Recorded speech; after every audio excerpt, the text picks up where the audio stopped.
உங்க toilet cleaner bison toilet cleaner குவாலிட்டியை விட பெட்டர்னு நிரூபிச்சா உங்க மொத்த பணமும் ரீஃபண்ட். பைசன் டாய்லெட் கிளீனர் இப்போது 79 ரூபாயில்.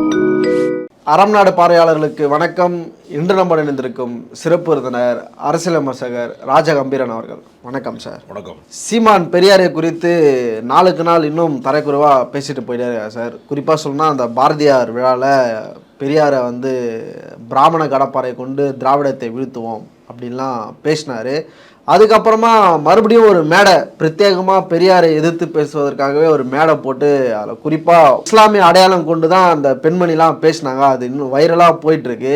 ஈர வெங்காயம் பெரியார், ஈர வெங்காயம் பெரியார்னு பேசிகிட்டே இருக்காங்க. ஒரு பக்கம் அந்த மேடையில் சொல்கிறது என்னென்னா, இஸ்லாமியர்களுக்கு எதிராக பெரியார் நின்னார் அப்படின்ற விஷயத்த தொடர்ந்து ஒரு பிரச்சாரமாக எடுத்துகிட்டு போயிட்டுருக்காங்க. சீமானை பொறுத்தவரையில் சொந்த காசில் சூனியம் வைக்கிற மாதிரி அவருக்கு இருந்த கொஞ்ச நஞ்ச மரியாதையுமே காலி செய்கிற வேலையில் அவரே இறங்கிட்டார். பெரியார் இயக்க மேடைகளிலே கருப்பு சட்டை போட்டுக்கொண்டு தந்தை பெரியாரின் கருத்துக்களை பேசியதால் தான் அடையாளம் பெற்றார். இல்லைன்னா அவர் எடுத்த திரைப்படங்கள் எதுவுமே வெற்றி படங்கள் கிடையாது. அந்த தம்பிங்கிற ஒரு படத்தை கழித்து விட்டு அத்தனை படங்களுமே அட்டர் ஃப்ளாப்பு. தம்பியுமே சூப்பர் ஹிட்டு கிடையாது, ஒரு ஆவரேஜ் ஹிட்டு தான். அது ஒத்த படத்தை தவிர மொத்த படமே காலியான ஒரு சீமான். சினிமாவில் ஜெயிக்க முடியாமல் அதனாலேயே திருமண வாழ்க்கையை தள்ளி போட்டு 50 வயது வரைக்குமே திருமணமாகாமல் இருந்தவர், சினிமாவினால் சீரழிந்தவர்களில் முக்கியமான ஒரு சீமான். அவர் அந்த பெரியாரிய மேடைகளில் அவர் நல்ல பேச்சாற்றல் மிக்கவராக இருக்கிறாருன்னு குளத்தூர் மணி, கோவை ராமகிருஷ்ணன் போன்றவர்களுக்கு, பாவலர் அரிமதி போன்றவர்கள் பரிந்துரை செய்து அவர் மேடை ஏற்றி அழகு பார்த்தாங்க. அந்த நன்றி கடனில் அப்படி பேச தொடங்கினவரே பட வாய்ப்பு இல்லாத காலங்கள்லாம் அவங்க தான் அவர்களை பராமரித்தார்கள், பணம் தந்தார்கள். அவருடைய செலவுகளாக பல பேர் உதவி இருக்கிறாங்க. இன்றைக்கு சட்டமன்ற உறுப்பினராக இருக்கக்கூடிய பண்ருட்டி வேல்முருகன்லாம் அவருக்கு பல முறைகள் பல ஆயிரக்கணக்கான முறை உதவி இருக்கார்.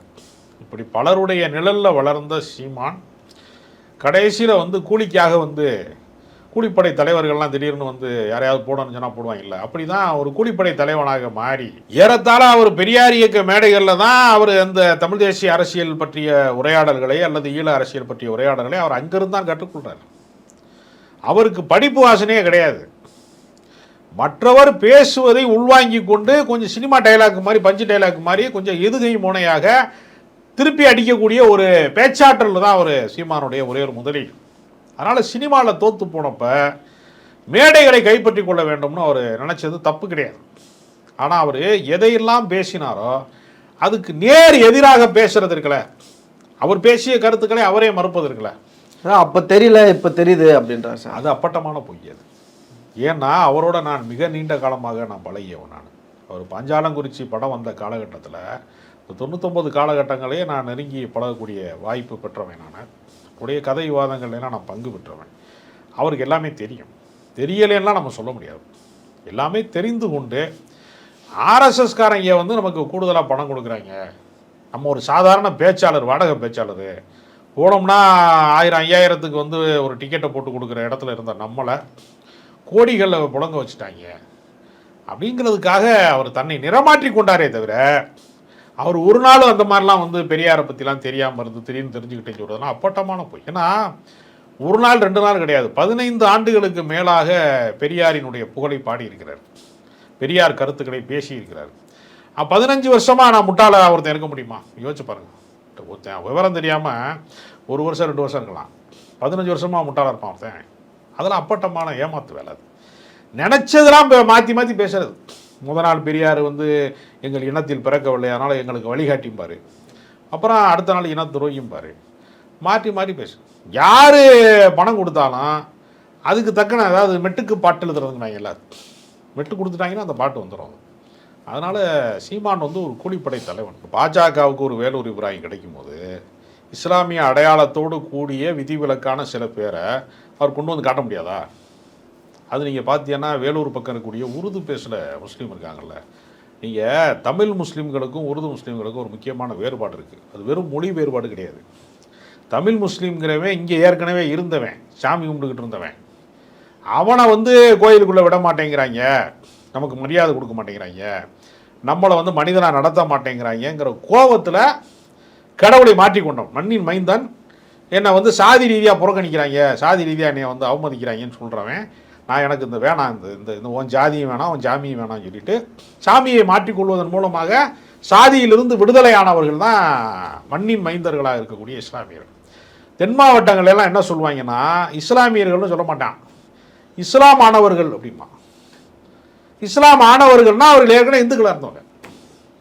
இப்போ நீங்கள் ஒன்றுமே இல்லை, நீங்கள் ராமநாதபுரம் மாவட்டங்கள்ல எல்லாம் இஸ்லாமியர்களை வந்து உறவு முறை சொல்லி மறவர்கள்லாம் கூப்பிடுவான். அது என்ன காரணம்னா, அவன் சமுதாயத்திலேருந்து ஒரு கொஞ்சம் பேர் அங்கிட்டு போயிருக்கான். அப்போது போனவன் வந்து அவன் உறவுக்காரன் தான் அவனுக்கு. அதனால் அவன் என்ன பண்ணுவான், மாமா மச்சான்லாம் உறவு சொல்லி தான் பேசுவான். அது மாதிரி எல்லா சமூகங்கள்லையும் இருந்து, இப்போ காயல்பட்டினம் முஸ்லீம்ஸ்லாம் பார்த்தீங்கன்னா நாடார் கம்யூனிட்டிலேருந்து கன்வெர்ட் ஆனவங்க. அதெல்லாம் இந்த தோல்சீலை போராட்ட காலத்தின் தொடர்ச்சி. அதெல்லாம் ஒவ்வொரு காலகட்டத்திலையும் சில அடக்குமுறைகள் ஒடுக்குமுறைகள். இப்போ எங்கள் சிவகங்கை மாவட்டத்திலலாம் மருதுவாண்டியர்கள் காலத்தில் 200 ஆண்டுகளுக்கு முன்பு இஸ்லாமியர்களாக மாறினவங்க, திப்பு சுல்தான் காலத்தில் மாறினவங்க. இப்படி ஒவ்வொன்றுக்கும் வேறு வேறு காரணங்கள் இருக்கிறது. பகுதி சார்ந்து பல பேர் மாறி இருக்கான். பட்டியலின மக்களாக இருக்கிறவங்க, ஒடுக்கப்பட்ட மக்களும், அவங்கெல்லாம் கணக்கில் அடங்காதவர்கள் இஸ்லாத்தில் சரி. அதனால தான் நீங்கள் இஸ்லாமியர்களை ஒரு குறிப்பிட்ட வண்ணத்தில் பார்க்க முடியாது. கருப்பாக இருக்கிறவன், குட்டையாக இருக்கிறவன், நெட்டையாக இருக்கிறவன், எந்த சைஸ் இல்லாமல் இருப்பாங்க. அது காரணம் என்னென்னா, பல சமூகங்களிலே இருந்து பெரியார் தாசியம் முதலியார் சமூகத்திலேருந்து வந்து இஸ்லாத்தில் இணைகிறாரு. ஏஆர் ரஹ்மானும் ஏறத்தாழ திலீப் குமார் அந்தவர் முதலியார். அப்போ பல சமூகங்களில் இருந்து சாதி மறுப்பாளர்களுக்கு பகுத்தறிவு இயக்கங்கள் இருக்கிறது. சமய வழிபாட்டுக்கு ஒரு இடம் வேணும்ல, அதுதான் இஸ்லாம். ஏன்னா பௌத்தத்தை இந்த மண்ணை விட்டு அகற்றி விட்டார்கள். அந்த இடத்தை வந்து இஸ்லாம் வந்து இந்த இடத்தை வந்து பிடித்து கொண்டது. அப்படி தான் நம்ம பார்க்க வேண்டியிருக்கிறது. ஏன்னா சாதி மறுப்பாளர்களுக்கு அவன் சாதியை கூட மறுக்க முடியும், அதனால் சாமியை வந்து கடவுள் இல்லாமல் இருக்க முடியாதுங்கிற ஒரு உளவியல் வந்து பல சாதாரண மக்களுக்கு இருக்கிறது. அதனால இஸ்லாமோ கிறிஸ்தவமோ அந்த மண்ணுக்குள் வந்தது. அதனால் இவர் என்ன செய்கிறாருன்னா, சில ஆட்களை பிடிச்சிட்டு வந்து நீ அதுக்கு எதிராக பேசு அப்படின்னு, வாடகை வாய்கள் தான் அது எல்லாமே. அது அந்த சமுதாயத்தின் குரலாக மாறாது. இஸ்லாமிய சமூகம் வந்து இப்போ நீங்கள் திராவிட இயக்கத்துக்கும் இஸ்லாமிய இயக்கங்களுக்கும் ஒரு பெரிய நீண்ட தொடர்பு இருக்குது. ஒன்றே குலம் ஒருவனே தேவன் அப்படின்னு திருமூலர் சொன்னார் இல்லையா, அது 7ஆம் நூற்றாண்டில் திருமூலர் சொன்னார். அதே 7ஆம் நூற்றாண்டில் தான் நபிகள் நாயகம் வந்து ஒரே கடவுள், எல்லா மக்களுமே ஒரே மக்கள் அப்படிங்கிறத அவர் சொல்கிறாரு. அப்போ இந்த ஒன்றே குலம் ஒருவனே தேவனும் இஸ்லாத்தினுடைய கோட்பாடும் ஒரே கருத்தாக இருக்குது. அதனால தான் அது தமிழர் சமயத்தில் வந்து அது ஒட்டுது. அது இல்லைன்னா ஒட்டாது. எங்கேயோ ஒரு பாலைவனத்தில் பிறந்த ஒரு மார்க்கம் வந்து தமிழ் மண்ணோட வந்து எப்படி இணைத்து கொள்ள முடியும், அதை பேரறிஞர் அண்ணாவே குறிப்பிடுறாரு. எப்படி குறிப்பிட்றாருன்னா, ஒரு குழந்தை வந்து ரொம்ப நாள் தாயை பிரிந்து தவித்து இருக்கிற போது, நம்ம பிரிந்திருக்கிற தாயை பார்த்தா எப்படி வந்து ஓடி வந்து தவி அணைத்து கொள்ளுமோ, அதுபோல் சமத்துவத்திற்காக தவித்து கொண்டிருந்த தமிழர்கள், மண்ணின் மைந்தர்கள், இஸ்லாத்திலே அது கிடைக்கிறது என்கிற போது அவங்க அதை ஏற்றுக்கொண்டார்கள். அப்படிதான். இதனால் இவன் வந்து ரொட்டிக்கு மதம் மாறினான், பிரியாணிக்கு மதம் மாறினான்னு, அப்போ ரொட்டிக்கு வழி இல்லாமல் தானே வச்சுருந்துருக்கான், சோத்துக்கு வழி இல்லாமல் தானே வச்சுருந்துருக்கான் அப்படிங்கிற விமர்சனங்கள்லாம் அதற்குள்ளே உண்டு. இவர் தத்துவார்த்தமாகலாம் இதை அணுகலை. இவர் சும்மா ஒரு ஆளை வந்து ரெடி பண்ணி வச்சுக்கிட்டு, 4 பேரை வச்சுக்கிட்டு நீ அதுக்கு எதிராக பேசு அப்படின்னு சொல்லி, இன்றைக்கி ஊடகம் இருக்குல்ல, ஒரு 10 பேர் சேர்ந்து கத்தினா கூட ஒரு 10 அந்த சமுதாயமே கத்துற மாதிரி ஒரு தோற்றத்தை வந்து செயற்கையாக உருவாக்க முடியும். அதைத்தான் சீமான் செய்கிறார். அதனால் சீமானுடைய பெரியார் எதிர்ப்பு என்பது இஸ்லாமிய சமூகம் ஒரு நாள் ஏற்காது. அதில் கலந்துக்கிட்ட பெண்ணெல்லாம் பார்த்தீங்கன்னா அவங்க குடும்பமே ரொம்ப மோசமான தங்க கடத்தலையும் பல கிரிமினல் வழக்குகளையும் சம்மந்தப்பட்டவங்க அக்யூஸ்டுகளை தான் கூட்டிகிட்டு வந்திருக்காப்புல. கெட்டப்பு மட்டும் இஸ்லாமிய கெட்டப்பு. இப்போ அதுக்கு ஆப்போசிட்டாக இன்னொரு மேடையை உருவாக்கியிருந்தாங்க அதர்ம மனோஜ் போன்றவர்கள்லாம். அதில் நீங்களும் கூட பங்கெடுத்து பேசியிருந்தீங்க. அந்த ஈவெண்ட் நடந்து முடிஞ்ச பிறகு தொடர்ந்து அதர்ம மனோஜுக்கு கொலை மிரட்டல் வந்துட்டுருக்கு அப்படின்ற செய்திகள் பார்க்க முடியுது. அவரும் தன்னுடைய பக்கங்களில் பதிவிட்டிருக்காரு. அதை எப்படி சார் பார்க்குறது? அந்த கூட்டத்திற்கு நான் போன போது கிட்டத்தட்ட பயங்கரமான போலீஸ் பாதுகாப்பு இருந்துச்சு. எந்த தெருவுக்குள்ளே போனாலும் போலீஸ் இருந்துச்சு. ஒரு முதலமைச்சர் வருகை மாதிரி இருந்துச்சு. என்ன அது சாதாரண கருத்தாளர்கள், சிந்தனையாளர்கள், யூடியூபர்கள், பத்திரிகையாளர்கள் இவங்கெல்லாம் கலந்து கொள்ளக்கூடிய கூட்டத்துக்கு இவ்வளவு போலீஸ் ப்ரொடெக்ஷனா அப்படின்ற மாதிரி பார்த்தேன். அதுக்கு என்ன காரணம்னா, இவர்கள் எந்த வன்முறையை வேண்டுமானாலும் தூண்டக்கூடியவர்கள் என்கிற அச்சத்தின் அடிப்படையில் தான். இப்போ நீங்கள் ஒளிப்பதிவாளர் சந்தோஷங்கிறவர், இவர் இலங்கை ஈழ அரசியலில் என்னென்ன பித்தலாட்டங்களை இவர் செய்தார், பிரபாகரனோட எவ்வளோ நேரம் பேசினார், உண்மையான நிலைமை என்னன்னு ஒரு தனியார் தொலைக்காட்சிக்கு பேட்டி கொடுத்த உடனேயே அவர் உயிருக்கு அச்சுறுத்தல் ஏற்பட்டது என்று உளவுத்துறை ரிப்போர்ட் வருது. அவர் ஆஃபீஸை சுற்றி போலீஸாக இருந்துச்சு. அப்போ இது வன்முறை கும்பல், எப்படி வேண்டுமானாலும் இவங்க வந்து எதை வேண்டுமானாலும் செய்யக்கூடியவர்கள் அப்படிங்கிற அடிப்படையில் தான் அச்சப்பட வேண்டிய ஆட்கள் தான்.